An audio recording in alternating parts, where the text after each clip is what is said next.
Congratulations, everybody. The dead period in the NFL calendar is officially over. And man, it is brutal.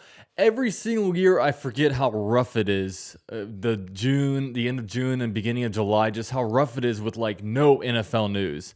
But finally, it's over. And I will say, there was no news revolving the Jaguars, and that's a good thing because, bad or any news in the offseason is usually bad news, whether a guy gets arrested or, maybe somebody sustains an injury. It's usually just something bad, but, we went the whole entire offseason without anything bad happening. But now, day one of training camp was today, and it is so exciting. It's so cool being able to see, the players out there, like just listening to Doug Peterson speak.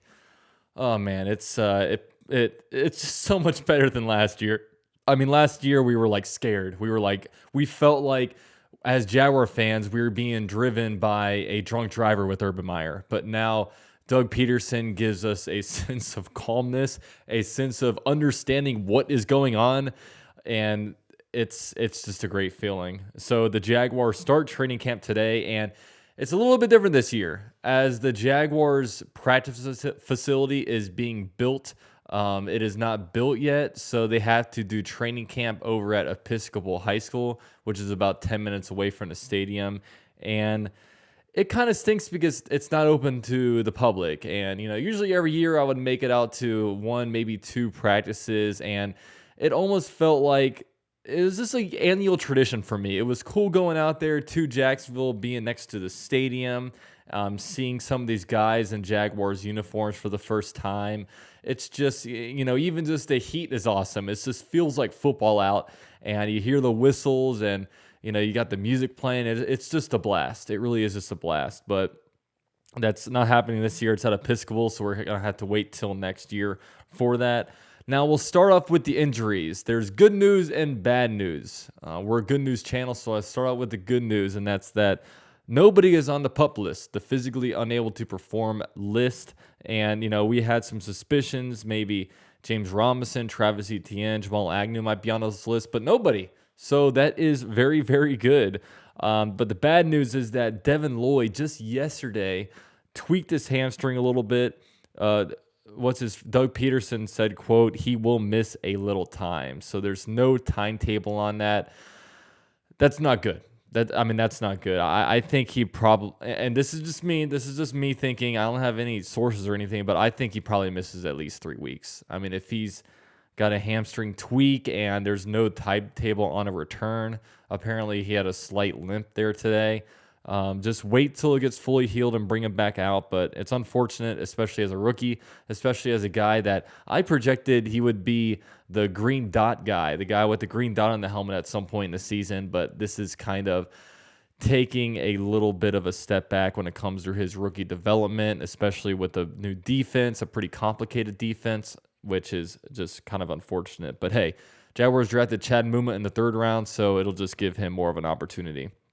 Now, today's practice wasn't very long. It might have been a little bit over an hour, which the weird thing is that the Raiders, who the Jaguars play in literally like 10 days, a week from Thursday is the Jags' first preseason game. The Raiders started practice last week, and they brought their rookies in to start practice. But Doug Peterson said he wanted to bring everybody in at once, or like all at the same time. But for me, it's like, man, let's get some practice time in. I mean, the Doug Peterson gave the team the final OTA off, and then they gave them the whole entire minicamp off. You skipped some practices last week. I don't know. I'm in a position that, look, we were terrible last year.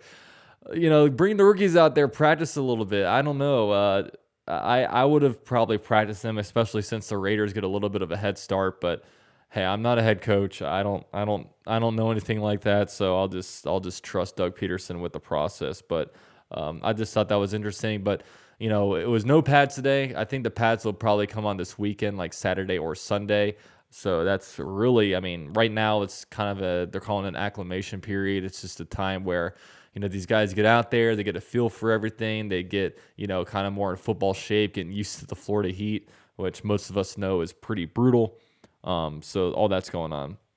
Now, next, I want to discuss the competitions. Like, what's going to be going on at training camp, man? There were some big competitions going on. I was going to start off with the linebacker core, but now that Chad Muma is down, now it's pretty much going to be Aluakin as well as Chad Muma and Shaq Quarterman out there getting most of the reps. I was really interested to see, just what the three linebacker rotation was going to look like if Chad Muma was in, or if Devin Lloyd was in there, but we're going to hold off on that for now. The big thing is the offensive line. I mean, the offensive line is definitely, like, only two positions are really set when it comes to who we know will be starting week one of the 2022 season, and that's left tackle Cam Robinson and right guard Brandon Sheriff. All the other spots seem to be up for grabs. Now, the starting offensive line today was left tackle Cam Robinson, left guard Tyler Shatley, center Luke Fortner, right guard Brandon Sheriff, and right tackle Juwan Taylor. Now, I think the most surprising thing was how Luke Fortner started off at center. And I wonder how they're going to treat this, because last year there was, because every year there's competition. And last year we had the world's dumbest competition with Gardner Minshew versus Trevor Lawrence. And at the end of the day, all you did was take away a bunch of starter reps for Trevor Lawrence, reps that he was most likely going to need. I wonder if this year, if Luke Fortner, they kind of solidify him at center, because, Trevor Lawrence and Luke Fortner, they're going to have to develop a bond. They're going to have to develop a chemistry. They're going to have to go under center and receive snaps from them. And we've already received a reduced amount of practices. I wonder if, they decide, okay, let's just keep Fortner there and let, maybe the left guard spot be the competition, because we kind of thought that it was going to be the center competition between Tyler Shatley and Luke Fortner. But now maybe the competition is actually at left guard between Ben Bartch and Tyler Shatley. Tyler Shatley started today at left guard, like I said. So I'm interested to see, like, really after tomorrow and after a few days, if they mix that up at all, or if they just kind of keep Luke Fortner there. That's going to be one to look out at. And I think the biggest competition on the team is going to be what happens at right tackle. We, of course, have Juwan Taylor, who's going into his fourth year as a Jaguar. Started every game. The guy is extremely healthy, but he's really inconsistent. And he has some Taven Bryan-esque moments where it's like, dude, what is this guy doing? But now we have, of course, Walker Little, who the Jags drafted in the second round last year. That's going to be the competition, right tackle. And I think most people are kind of pulling for Walker Little because we want to see more out of him. Juwan Taylor, it feels like a lot of people know what he brings to the table, and we want the upside. So that's going to be kind of a big battle to watch. And of course, Ben Bartch is going to be out there competing at left guard, but that's kind of when it comes to competitions, I think we're more focused on right tackle than left guard at the moment. And finally, kickers. We have a couple new kickers in here. We have undrafted rookie Andrew Mavis versus Ryan Santoso. They're about 6 feet, 40 pounds of difference between, or 6 inches, 40 pounds of difference between the two. But that's going to be a competition. Two brand new guys on a team as, we move on from Josh Lambo and Matthew Wright. So we'll see if any of these guys can combine good kicking accuracy with touchbacks, because that's the main reason why Matthew Wright is not on the team anymore, because he couldn't kick the ball out the back of the end zone. And some other things I want to go over. I want to go over dark horses that could potentially make the roster. I have on here wide receiver Kevin Austin. These are all undrafted guys. Tight end Garrett Prince. Wide receiver Lavon Winningham, also defensive end Deshaun Dixon, as well as linebacker Grant Morgan. So those are some names to look out for, maybe some guys that might emerge and kind of earn their spot on a roster at kind of the back end of it. So those are some names for you guys to watch. Now, what do I want to see? Like, what am I most focused on? Of course, the number one guy has to be Trevor Lawrence. I mean, I am so fascinated with him because, look, Trevor Lawrence is our franchise, man. Like, if Trevor Lawrence is going to be a top 5 NFL quarterback, we are going to ascend. But if he is not, if he's a lower half, starter in the NFL, if he's like a, ranked 20 to 25, and that's who he is, then we're going to go down. We're not going to win many games. We're going to be looking to move on from him. So, we all know. I don't have to tell you guys this. How good your quarterback is, that's going to determine how good your team is over the long haul. You might have some random years where you have a crazy defense and, good running game and you're able to hide the quarterback. Not referencing 2017 or anything, but this happens.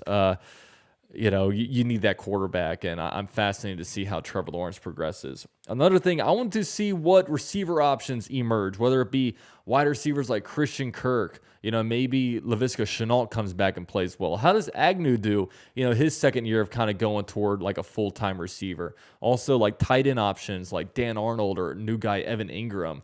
Like, there's going to be some guys emerge, and I'm excited to see like who Trevor Lawrence starts to look at the most. Who does the ball gravitate toward the most out of those guys?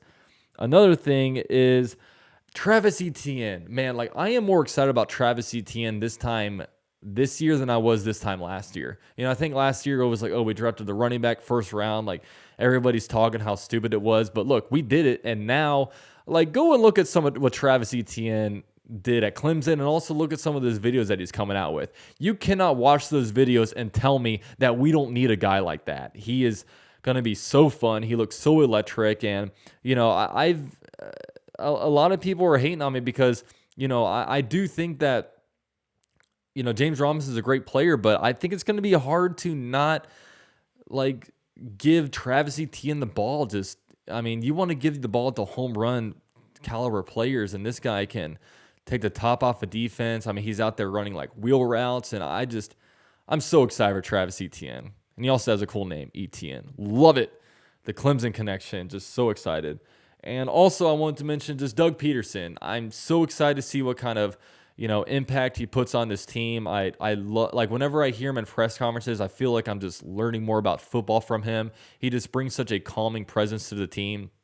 It's crazy that the Jaguars were able to hire this guy. There was really a guy on the streets that won a Super Bowl just 5 years ago at a young, ripe age that will come in here and hopefully turn this program around. We need coaching, man. We need it, man. We need some good stuff. So, man, football's here. I'm super excited. I love to see the different posts on Twitter with different guys doing, warm-ups and, just drills. It's just, I wish I could be out there listening to the whistles blow, but, I'll be chilling here. So I wanted to end this by saying, look, I was on, Twitter today, and there's all these guys like, hey, it's my super excited. This is my third year covering a team for here. Oh, this is my fifth year over here. And I was taking a look at it. Guys, this is my 7th year independently covering the Jaguars here on this channel. And I wouldn't want to have it any other way. I'm my own boss. I don't have to meet any deadlines. I can create any kind of content that I want to create. I keep all the money that I make. I love it. I really wouldn't like to have it any other way. And I really appreciate all you guys who watch the videos, who have donated, all the members, everybody that has made this possible. Because, if I was only having 10, 20 people watching my videos, I wouldn't be out here doing this. So your guys' support, you guys always with your encouraging words definitely motivate me to move forward. And I'm just so excited for another year on here. And hopefully it's a great freaking year. With all that said, thanks for watching. Go Jags.